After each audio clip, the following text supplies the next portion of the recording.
జడ్చర్ల నియోజకవర్గంలో నెలకొన్న సమస్యలపై ప్రజలు ఎదుర్కొంటున్న సమస్యలపై టీపీసీసీ ప్రధాన కార్యదర్శి జనంపల్లి అనిరుద్ రెడ్డి ప్రజాహిత పాదయాత్ర ప్రారంభించారు. దానిలో భాగంగా ఈ రోజు నవాబ్పేట మండలం ఫతేపూర్ మైసమ్మ దేవాలయం నుండి ప్రజాహిత పాదయాత్ర ప్రారంభించారు.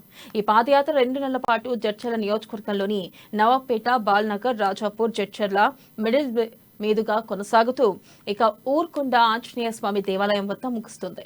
ఇక ముఖ్యంగా ఇంటింటికి తిరుగుతూ బీఆర్ఎస్ ప్రభుత్వ వైఫల్యాలను ప్రజలకు వివరిస్తూ కాంగ్రెస్ పార్టీ అధికారంలోకి వచ్చాక నెరవేర్చనున్న హామీలను వివరించనున్నారు.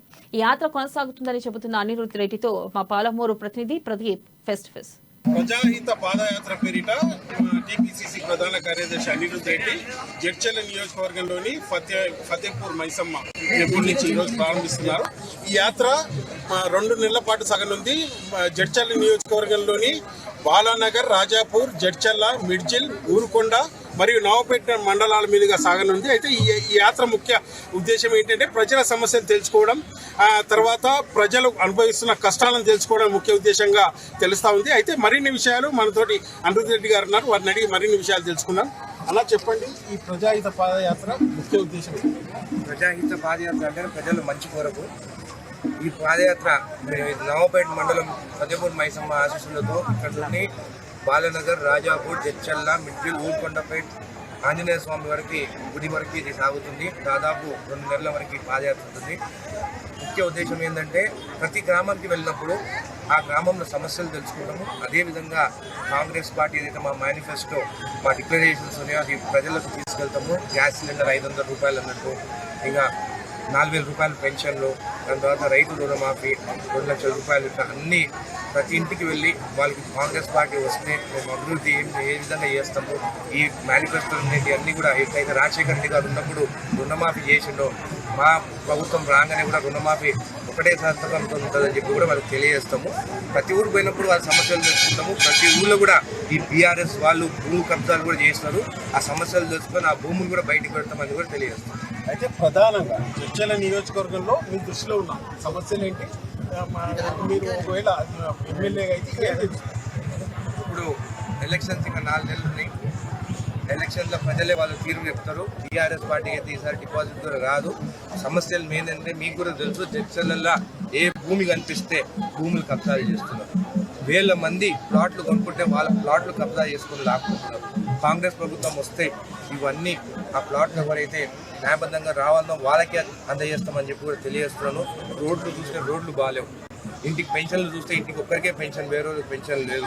కొత్త రేషన్ కార్డులు లేవు. ఇవి వచ్చిన తర్వాత ఒక రేషన్ కార్డు అని ఇచ్చినారా? డబుల్ బెడ్రూమ్ అన్నారు, డబుల్ బెడ్రూమ్ ఇవ్వలేదు. సరే ప్లాట్ ఉంటే 5 లక్షల రూపాయలు ఇస్తామన్నది, అది కూడా ఇవ్వలేదు. ఈరోజు చాలా మంది వాళ్ళ ఊళ్ళల్లో భూములు అమ్ముకొని 5 లక్షలు 10 లక్షలు ఎక్కడ ఉన్నప్పుడు అమ్ముకొని ఇల్లు కట్టుకున్నారు. వీళ్ళు అదే 5 లక్షలు 2018లో ఇచ్చుంటే వాళ్ళ కోట్ల రూపాయల విలువైన భూములు వాళ్ళకు ఉంటుండే. కాబట్టి మొన్న కూడా వాళ్ళు మేము ప్లాట్లు ఇస్తాం, ప్లాట్లు ఉంటే 3 లక్షల రూపాయలు ఇస్తామన్నారు. మరి ఏమైంది? ఇప్పటివరకు ఏదో సంబరాలు చేసుకున్నారంట. ఎందుకంటే మీరు చూస్తే మహాభారతంలో పాండవులు 5 గ్రామాలు అడిగినారు. 5 గ్రామాలు ఇవ్వకుంటే కురుక్షేత్ర యుద్ధంలో వాళ్ళు గెలుస్తాం, ధర్మ పోరాటం జరిగింది. ఈ రోజు కూడా గ్రామాలు ఉద్దండపూర్ యుద్ధం అడిగింది, 5 గ్రామాలు మునిగిపోతున్నాయి. ఆ 5 గ్రామాల ఉసులు ఈ లక్ష్మారెడ్డికి టీఆర్ఎస్ పార్టీకి తాకుతుంది. వాళ్ళు మునిగిపోతారని చెప్పి కూడా అదే ఉద్దండపూర్ రిజర్వాయర్ వాళ్ళు మునిగిపోతారని చెప్పి కూడా మీకు తెలియజేస్తాం. అయితే పాలమూరు రంగారెడ్డి రిజర్వాయర్ భూములు కోల్పోయినా, ఇల్లు కోల్పోయినా వాళ్లకు కాంగ్రెస్ పార్టీ అధికారంలోకి వస్తే ఏం న్యాయం చేస్తారు? ఇప్పుడు వాళ్ళకి షిఫ్టింగ్ అయితే వాళ్ళు 100% వాళ్ళకి షిఫ్టింగ్ చేయాల్సిందే, వాళ్ళకి ఇల్లు కట్టాల్సిందే. మీరు చూస్తారు మన పేపర్లో కూడా, మీ పేపర్ నుంచి మొత్తం ఎలక్ట్రానిక్ మీడియా చూడడం జరిగింది. ఇల్లు జాగలేని ఏమో వాళ్ళు బీఆర్ఎస్ పార్టీ ఉండి 20 లక్షలు 25 లక్షలు, పేరు లేని వాళ్ళకి 20 లక్షలు 30 లక్షలు. పాపం ఇల్లుండి వాళ్ళకి ల్యాండ్ ఉంటే కూడా కరెక్ట్గా సర్వే కూడా చేయలేదు, ఇష్ట రాజ్యంగా చేసుకున్నారు. భూములు కూడా నా దగ్గర రిపోర్ట్స్ ఉన్నాయి. ఎలక్షన్స్ అప్పుడు అన్ని బయటికి తీస్తా.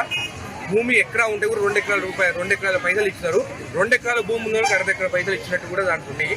ఇవన్నీ బయట తీస్తాము, ఇవన్నీ బయట పెడతాము. ఆ పైసలు ఎక్కడ పోయినాయని కూడా బయట తీస్తామని చెప్పి తెలియజేస్తున్నాను. వాళ్ళకు కూడా వాళ్ళకి అప్పుడు ఎవరైతే కోర్టుకు పోయినారో వాళ్ళకు కూడా న్యాయంగా మేము మా ప్రభుత్వం వచ్చిన తర్వాత మా పీసీసీ ప్రెసిడెంట్, మా సిఎల్పీ వాళ్ళతో మాట్లాడి కూడా సిఎల్పీ ప్రెసిడెంట్ బట్టి విక్రమార్క గారు కూడా ఉదండపూర్ నుండే పాదయాత్ర చేసినప్పుడు ఆయన కూడా హామీ ఇవ్వడం జరిగింది. వాళ్ళకి న్యాయం చేస్తామని కూడా మేము తెలియజేస్తున్నాము. ఈరోజు మీరు చూస్తే అసలు రోడే లేదు. ఉదండపూర్ నుండి జడ్చర్లకు రావాలంటే 45 నిమిషాలు పడుతుంది. వాళ్ళు ఇక్కడ హాస్పిటల్ పోవాలంటే కూడా 1 గంట పడుతుంది. కాబట్టి రోడ్డు కూడా వేయలేదు. మా ప్రభుత్వం రాగా ముందు రోడ్ వేస్తాం అక్కడికి అని చెప్పి తెలియజేస్తున్నాము. బోధన్నపూర్ ప్రాజెక్ట్ గురించి కూడా మేము అందరం కూర్చొని చర్చిస్తాము, వాళ్ళకి న్యాయం చేస్తామని చెప్పి తెలియజేస్తాం. ఇది అనిరుద్ రెడ్డి గారు చెప్తున్నది. ఏదైతే జడ్చల్ నియోజకవర్గంలో ఉన్న సమస్యలు ప్రధాన లక్ష్యంగా తాను పాదయాత్ర చేపడుతున్నట్టు, అయితే బీఆర్ఎస్ వైఫల్యాలు, ప్రభుత్వ వైఫల్యాలతో పాటు పాలమూరు రంగారెడ్డిలో భూములు ఇల్లు కోల్పోయిన వారికి కూడా న్యాయం చేస్తామంటూ భరోసానిచ్చేందుకు యాత్ర చేపడుతున్నట్టు చెప్తున్నారు. వీడియో జర్నలిస్ట్ మోహన్తో ప్రదీప్, అమ్మా న్యూస్, ఫతేపూర్ మైసమ్మ.